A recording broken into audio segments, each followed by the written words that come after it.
Halo semuanya, perkenalkan, saya Tria Edatul Islamiyah dengan NIM 2407111073 dari kelas S1 Teknik Sipil B angkatan 2024.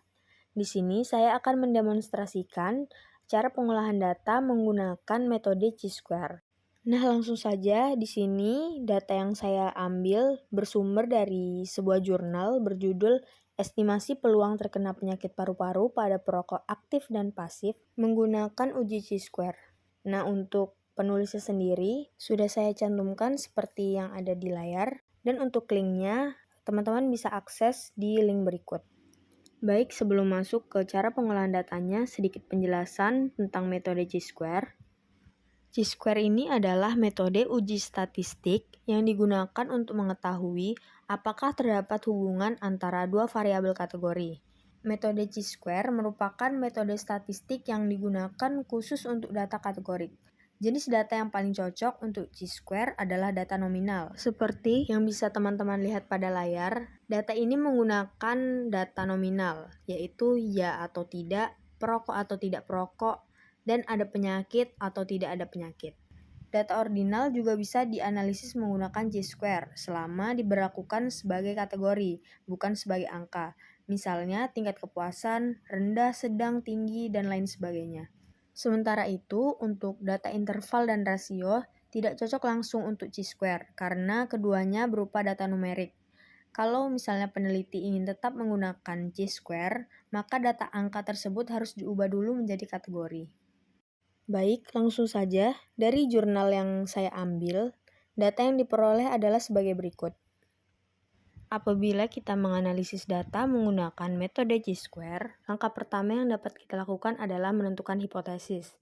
Nah, di sini H0-nya adalah tidak terdapat hubungan antara kebiasaan merokok terhadap penyakit paru-paru, dan H1-nya adalah terdapat hubungan antara kebiasaan merokok terhadap penyakit paru-paru.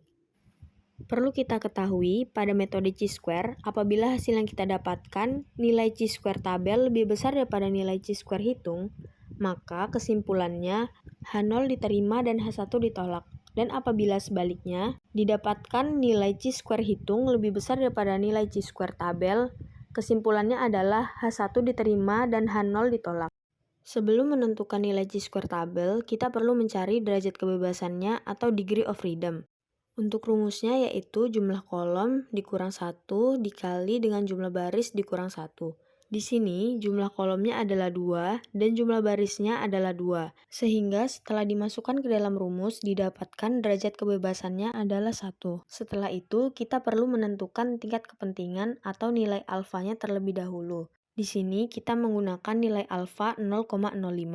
Sehingga berdasarkan tabel uji Chi-square, dengan nilai derajat kebebasan 1 dan alfa 0,05 diperoleh nilai Chi-square tabelnya yaitu 3,841. Untuk tabel uji Chi-square, teman-teman bisa lihat pada buku Prinsip-prinsip Statistik untuk Teknik dan Sains karangan Bapak Harinaldi pada halaman 278. Atau bisa dilihat pada sumber lainnya yang relevan. Langkah selanjutnya yaitu menentukan nilai Chi-square hitung. Sebelumnya, kita harus menghitung frekuensi harapan atau E terlebih dahulu. Setiap kategori harus dihitung nilai E-nya. Rumusnya adalah jumlah baris dibagi dengan jumlah total dan dikalikan dengan jumlah kolom. Di sini, pada setiap kategorinya dilambangkan dengan abjad. Baiklah, kita mulai dengan menghitung frekuensi harapan pada kategori yang pertama atau EA. Jumlah barisnya 56 dibagi dengan jumlah totalnya 100 dan dikali dengan jumlah kolomnya 43. Kemudian didapatlah hasil 24,08. Kemudian kategori yang kedua atau EB, jumlah barisnya 56 dibagi dengan jumlah total 100 dan dikalikan dengan jumlah kolomnya 57. Kemudian didapatkan hasil 31,92. Dengan cara yang sama, kita hitung kategori ketiga dan keempat. Setelah mendapatkan nilai frekuensi harapan untuk semua kategori, kita dapat menentukan nilai Chi-square hitung. Untuk cara menghitungnya, kita hitung Chi-square hitung per kategori seperti yang kita lakukan pada saat menghitung frekuensi harapan tadi. Rumusnya adalah frekuensi setiap sel hasil observasi dikurang dengan frekuensi harapan, dikuadratkan, dan kemudian dibagi dengan frekuensi harapan. Kita mulai dengan kategori yang pertama. Frekuensi selnya adalah 4, kemudian dikurang frekuensi harapannya 24,08, kemudian dikuadratkan, dan dibagi dengan 24,08. Didapatkan hasil 16,74. Kemudian kategori yang kedua, frekuensi selnya adalah 52, dikurang frekuensi harapannya 31,92, dikuadratkan, kemudian dibagi dengan frekuensi harapannya yaitu 31,92. Didapatkan hasil 12,63. Dengan cara yang sama, hitung kategori 3 dan 4. Kemudian setelah didapatkan nilai chi-square hitung pada setiap kategori, nilai chi-square hitung dapat didapatkan, yaitu dengan menjumlahkan nilai chi-square hitung semua kategori. Setelah menjumlahkan seluruhnya, didapatkan nilai chi-square hitungnya adalah 66,76. Sekarang kita sudah mendapatkan nilai chi-square tabel dan nilai chi-square hitung.